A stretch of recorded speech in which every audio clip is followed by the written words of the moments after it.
So if you've been keeping an eye on us this week, you'll know that we hit a huge milestone. That's Cakeable's YouTube channel turned 1. And of course, I had to make a cake to celebrate. I'm Janine, and you're watching That's Cakeable. So I'm not exactly one to do standard cakes, so I wanted my number 1 cake standing up. To achieve this, I needed a few extra bits and pieces. I needed a backboard, a support for the backboard, 2 number 1 cake boards, and a couple of little shelves that fit onto those cake boards. We want to get our backboard done first so that it firms up and sets so we can handle it. So to make the backboard, I've taken a 12mm thick, 15-inch round MDF board that I've sliced a little bit off the bottom, and I'm covering that in some pink fondant. I lift half of my fondant off the board, put some piping gel onto the board, and smooth that fondant over the base. I'm using a flexi smoother here. And then I go ahead and I do that for the second half of the board.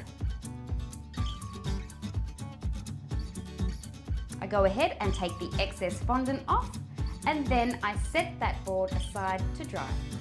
So here is my number 1 board that I've now attached my little shelves and a baseboard to with some small thumbtacks and a little bit of hot glue. I've covered that in aluminium foil tape so that it's completely food safe. I now attach that to my setup board with a little bit of chocolate ganache. Now I used 2 different size chocolate cakes for this. This one here is a 9-inch that I'm cutting into 3-inch sections, and I did the same with a 12-inch square cake. Just slicing that up, and then with those sections I've placed it on the top shelf of my number 1, and just making sure that it fits with a bit of overhang so we've got room to carve out the number 1. I'm attaching that with some ganache, and then ganache in between all the layers to pop them together. Just slicing off the edges there, and I'm using my number 1 baseboard as a guide to where I have to cut. Don't worry about getting this too perfect right now, because that's where the second number 1 cake board comes in. I then went ahead and did that on the next 2 shelves. If you're going to make this cake slightly larger, I would suggest using some dowels in between the shelves also, just for some extra support.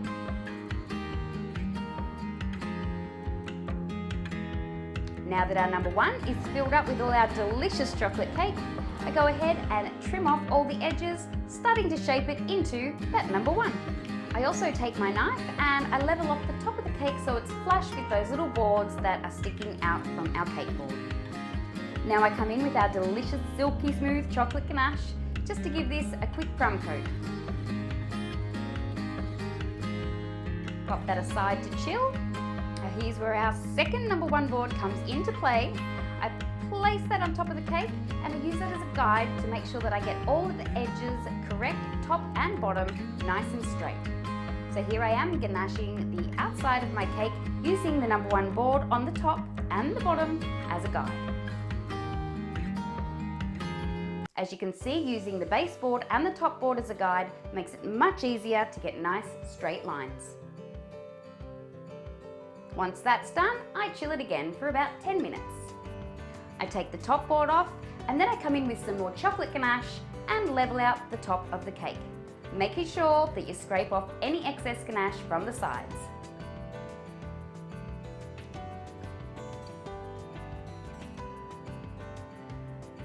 Now I'm going to wrap this cake in fondant, so I need to find out the measurements. How much fondant does one need? I've just taken a piece of string and gone around the outside of that number 1, cut it off, and now I know what length my fondant has to be. I take my ruler and I make sure that I measure up the cake in several places from top to bottom, and now I know how high my fondant has to be. I roll out a piece of fondant that was long enough that matched that string, cut off a straight edge on the bottom, and then measure how high I need my fondant to be according to the measurements on the cake. I cut that out and my camera turned off. Apologies. I now take that piece of fondant and I roll it around the side of our number 1. Taking my smoother and just smoothing all those edges out as I go. few tricky bits here, but that's why we were given hands. Once you've covered the cake all around, just take a blade and cut off the excess from the top.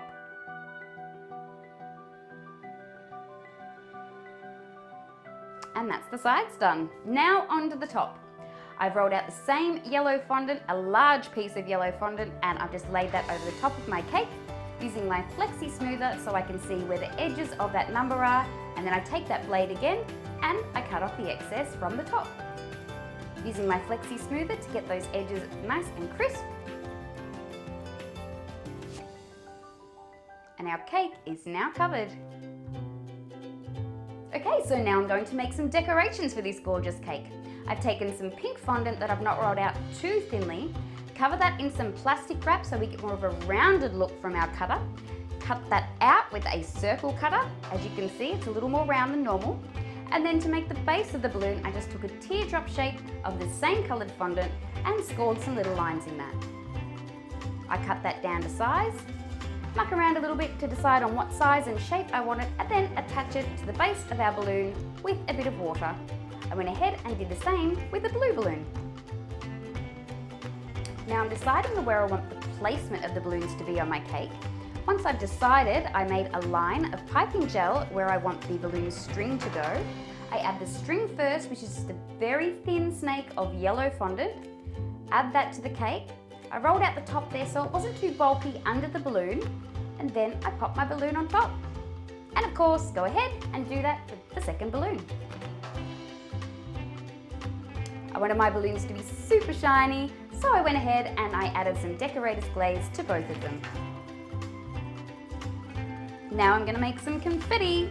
So I've taken some blue fondant, I rolled it out reasonably thinly, then I ran it through my pasta machine and through my fettuccine maker to make even strands. I just cut them into random lengths. And then I took some paintbrushes and I just twirled that fondant around the handle of my paintbrushes. Set them aside to dry for a few moments. And then gently just slide them off the end of the paintbrushes and set them aside. I did that with yellow and pink also. Now I'm attaching my number one cake to the backboard. So I've taken a bit of hot glue, put it on the back of my cake and attached it very carefully to that backboard, making sure that the bottom of my cake is flush with the bottom of the backboard. Now I wanted my cake to look nice and polished and finished, so I've just taken a piece of blue fondant that I've rolled out using my fondant smoothers into a really long snake. I've got some piping gel that I'm running along the edge of the entire number one, at the base there, and then I just take that snake of fondant and run it around the edge of the cake, using my paintbrush to get into those tricky corners.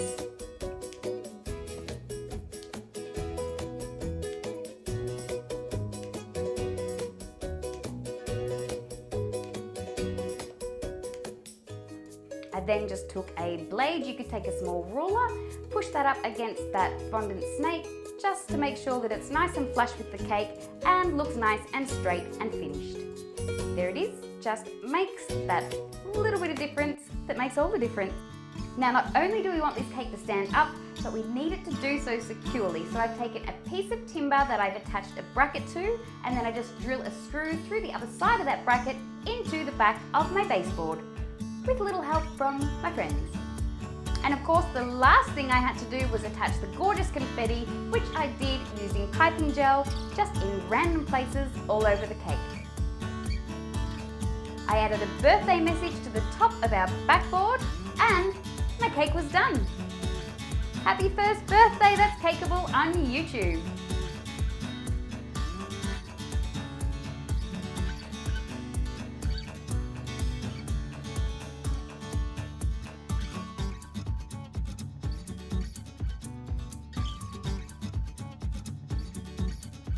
So next time you've got a celebration, you can veer away from that standard laying down number cake and give people something to be really impressed by.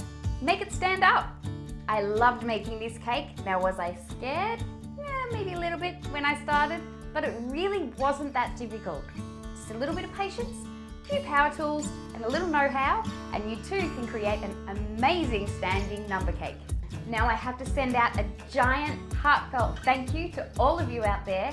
Thank you so much for supporting this channel over the last 12 months. I've had an absolute ball. Thank you for your likes and shares and subscriptions and comments. I've absolutely loved every minute of it, and I can't wait to see what the next year brings. That brings me to my next subject. If you like this video, please don't forget to give it a thumbs up.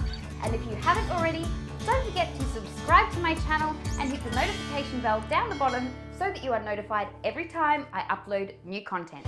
While you're here, why don't you check out some of my other videos?